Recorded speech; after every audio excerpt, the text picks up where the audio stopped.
Hi മക്കളെ, നമ്മുടെ +1 ക്ലാസ്സുകളൊക്കെ അതിമനോഹരമായിട്ട് മുന്നോട്ട് പോയിക്കൊണ്ടിരിക്കുകയാണ്. ഇപ്പോൾ നിങ്ങൾക്ക് മനസ്സിലായി കാണും, 10ാം ക്ലാസ് പോലെയല്ല നമ്മുടെ ഈ +1 എന്ന് പറയുന്നത്. അതികഠിനമായ ഒരു സിലബസാണ് നമുക്ക് കവർ ചെയ്യാനുള്ളത്. മക്കളെ, നിങ്ങൾ ഒന്നുകൊണ്ടും പേടിക്കേണ്ട. നിങ്ങളുടെ അതേ അവസ്ഥയിലൂടെ തന്നെയാണ് ഞാനും കടന്നുപോയത്. പക്ഷേ പഠിക്കാൻ എന്നുള്ളൊരു മനസ്സ് മാത്രം ഉണ്ടായാൽ മതി. ബാക്കിയെല്ലാം നമുക്ക് എന്ത് ചെയ്യാൻ പറ്റും? നിസ്സാരമായി ക്രാക്ക് ചെയ്യാൻ പറ്റും. അതുകൊണ്ട് നിങ്ങൾ ഒന്നുകൊണ്ടും പേടിക്കേണ്ട. ഫിസിക്സ് ആയിക്കോട്ടെ, മാത്സ് ആയിക്കോട്ടെ, കെമിസ്ട്രി ആയിക്കോട്ടെ, എല്ലാം നമുക്ക് എളുപ്പത്തിൽ നമ്മുടെ കൈക്കുമ്പിളാക്കാൻ സാധിക്കും.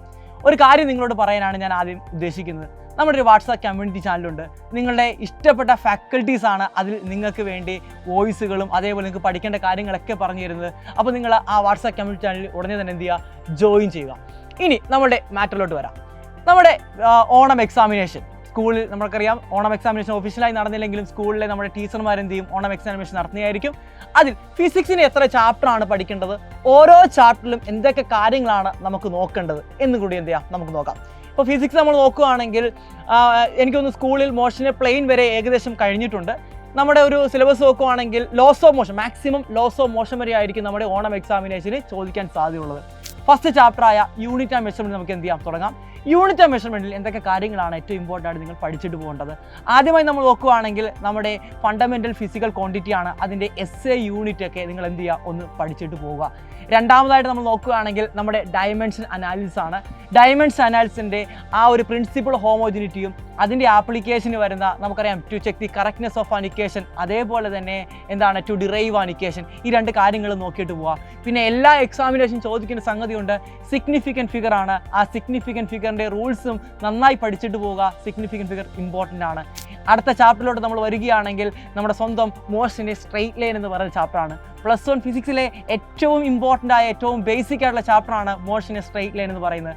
ഈ ചാപ്റ്ററിൽ നമ്മൾ നോക്കുകയാണെങ്കിൽ ആദ്യം തന്നെ നിങ്ങൾ നോക്കേണ്ടത് മക്കളെ വെലോസിറ്റിയുടെയും ആക്സിലറേഷൻ്റെയും യൂണിഫോം വെലോസിറ്റി യൂണിഫോം ആക്സിലറേഷൻ്റെയൊക്കെ ഡെഫിനിഷനൊക്കെ നിങ്ങൾ നന്നായിട്ട് പഠിച്ചിട്ട് പോവുക. രണ്ടാമതായിട്ട് നമ്മൾ നോക്കുകയാണെങ്കിൽ നമ്മുടെ ഇക്വേഷൻ ഓഫ് മോഷനാണ്. Equation of motion 3 equation of motion ഉണ്ട്. അത് നന്നായി പഠിച്ച് അതിനകത്തെ പ്രോബ്ലംസ് ഒക്കെ നിങ്ങൾ വർക്കൗട്ട് ചെയ്തിട്ട് എന്ത് ചെയ്യുക? പോവുക. പിന്നെ മൂന്നാമതായിട്ട് വരുന്നത് ഗ്രാഫാണ്. നമുക്ക് ഗ്രാഫിനകത്ത് മെയിനായിട്ട് വരുന്നത് പൊസിഷൻ ടൈം ഗ്രാഫും അതേപോലെ തന്നെ വെലോസിറ്റി ടൈം ഗ്രാഫാണ്. ഇതിൻ്റെയൊക്കെ സ്ലോപ്പും ഏരിയയും കണ്ടുപിടിക്കാൻ നന്നായിട്ട് അറിഞ്ഞിരിക്കുക. അവിടെ നിന്നും എക്സാമിനേഷന് പ്രോബ്ലം ആയിട്ട് കുറേ ക്വസ്റ്റ്യനൊക്കെ ചോദിക്കാം.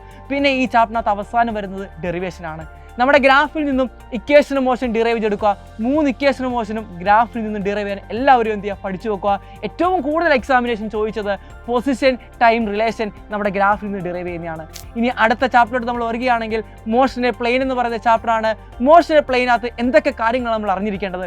വെക്റ്റർ ക്വാണ്ടിറ്റിയും സ്കെയിലാർ ക്വാണ്ടിറ്റിയും ഒരു വ്യക്തമായ ഒരു ധാരണ നിങ്ങൾ എന്ത് ചെയ്യണം മക്കളെ? ഉണ്ടാക്കി വെക്കണം. അതിനുശേഷം വരുന്നത് നമ്മുടെ പാരലോഗ്രാം ലോ ഓഫ് വെക്റ്റർ അഡീഷനും ട്രയാങ്കുലർ ലോ ഓഫ് വെക്റ്റർ അഡീഷനുമാണ്. പാരലോഗ്രാം ലോയുടെ ആ ഡെറിവേഷൻ നിങ്ങൾ എന്ത് ചെയ്യണം? എല്ലാവരും പഠിച്ചിട്ട് പോവുക. പിന്നീട് ഏറ്റവും ഇമ്പോർട്ടൻ്റ് ആയിട്ട് ആ ചാപ്റ്ററിൽ പഠിക്കേണ്ടത് നമ്മുടെ പ്രൊജക്റ്റൈൽ മോഷനാണ്. പ്രൊജക്റ്റൈൽ മോഷനകത്ത് ഇമ്പോർട്ടൻ്റ് ഡെറിവേഷനായ ടൈം ഓഫ് ഫ്ലൈറ്റും അതേപോലെ തന്നെ മാക്സിമം ഹൊറിസോണ്ടൽ റേഞ്ചും അതേപോലെ തന്നെ മാക്സിമം ഹൈറ്റിൻ്റെ ഡെറിവേഷൻ നിങ്ങൾ പഠിച്ചിട്ട് തന്നെ എക്സാമിനേഷന് കയറുക. പിന്നെ ആ ചാപ്റ്ററിനകത്ത് അവസാനം വരുന്നത് ഒരു ഡെറിവേഷൻ കൂടിയുണ്ട്, സെൻട്രിപെറ്റൽ ആക്സിലറേഷൻ. അതും മക്കളെ നിങ്ങൾ എല്ലാവരും പഠിച്ചിട്ട് പോവുക.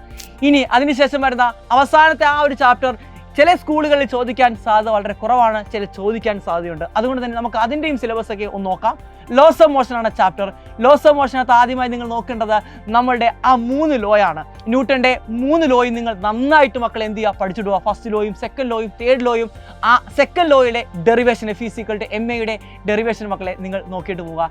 ആ ലോ കഴിഞ്ഞാൽ പിന്നെ വരുന്നത് നിങ്ങൾക്ക് എല്ലാവർക്കും അറിയാവുന്നതാണ്, ഫ്രിക്ഷൻ എന്ന് പറയുന്ന ഒരു ടോപ്പിക്കാണ്. ഫ്രിക്ഷനെ കുറിച്ച് നല്ലൊരു ധാരണ ഉണ്ടാക്കി വെക്കുക. ഫ്രിക്ഷൻ്റെ ലോസ് ഒക്കെ നിങ്ങൾ എന്ത് ചെയ്യുക? പഠിച്ചിട്ട് പോവുക.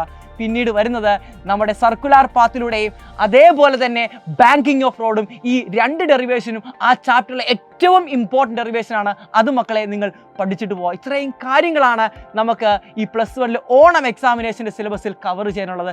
നന്നായിട്ട് പഠിക്കുക. സൈലം നിങ്ങളുടെ കൂടെ ഉണ്ടാകും. ഇതിലെ പല ഡെറിവേഷനും നിങ്ങൾക്ക് മനസ്സിലാക്കാൻ പ്രയാസമുള്ളതായിരിക്കും. പക്ഷേ നിങ്ങൾ ഒന്നുകൊണ്ടും പേടിക്കേണ്ട, സൈലം നിങ്ങളുടെ കൂടെ ഉണ്ടാകും. നമ്മുടെ ഇപ്പോൾ നിങ്ങളുടെ അഭ്യർത്ഥന മാനിച്ചുകൊണ്ട് നമ്മുടെ സെക്കൻഡ് ബാച്ച് നമ്മൾ സ്റ്റാർട്ട് ചെയ്തിട്ട് അതിൻ്റെ ക്ലാസ്സുകളൊക്കെ തുടങ്ങിയിട്ടുണ്ട്. നിങ്ങൾക്ക് ആർക്കെങ്കിലും നമ്മുടെ ക്ലാസ്സിൽ ജോയിൻ ചെയ്യാൻ താല്പര്യമുണ്ട്, സിലബസ് ടഫാണ്, പഠിക്കാൻ പറ്റുന്നില്ല എന്ന് ആർക്കെങ്കിലും തോന്നുന്നുണ്ടെങ്കിൽ ഉറപ്പായും നമ്മുടെ അഗ്നി ബാച്ചിൽ നിങ്ങൾ ജോയിൻ ചെയ്യുക. സിലബസ് ഒക്കെ എളുപ്പമാക്കി നിങ്ങളുടെ കയ്യിൽ തരാം. അപ്പോൾ നമുക്ക് അഗ്നി ബാച്ചിൽ കണ്ടുമുട്ടാം. നിങ്ങളുടെ കൂടെ സൈലം ഉണ്ടായിരിക്കും. അപ്പോൾ മക്കളെ, ബൈ ബൈ.